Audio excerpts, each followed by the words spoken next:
Ako po ay umaamin sa aking maling nagawa.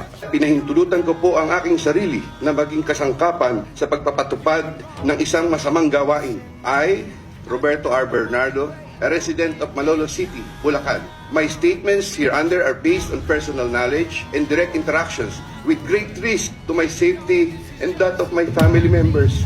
I confirm the following. Congressman Saldico.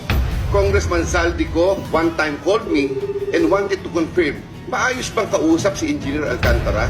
Engineer Alcantara then told me that Kong Saldico was asking for a 25% commission, 2% was to be shared equally between Engineer Alcantara and myself. He made deliveries of cash to Congressman Saldico in compliance with his commitment, Senator Chis Escudero. Maynard Ngu is a close friend and campaign contributor of Senator Chis Escudero. I personally submitted a list of projects to Maynard Ngu. I asked, Boss, okay na ba ang 20%? Maynard said, okay. After inclusion of the projects in the GAA, I delivered 20% of approximately 800 million or about 160 million, which was meant for Senator Escudero.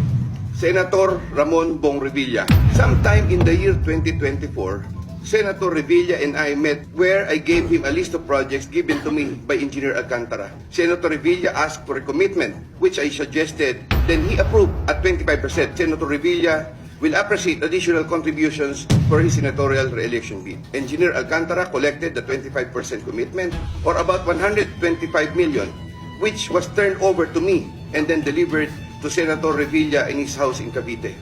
Senator Nancy Binay. Sometime in the year 2024, Carlin Villa, a staff of trusted confidant of Senator Binay, called me and asked for a commitment which was set at 15% of the total amount of the projects. Engineer Alcantara collected 15% commitment, or about 37 million, which was turned over to me and which I then delivered to Senator Binay at a house in Quezon City. I attest to the truth of the foregoing statements based on my personal knowledge and authentic records. Handa po akong gawin ang lahat ng nararapat upang maiwasto ang aking kamalian at maiwasan na ito'y mangyaring muli.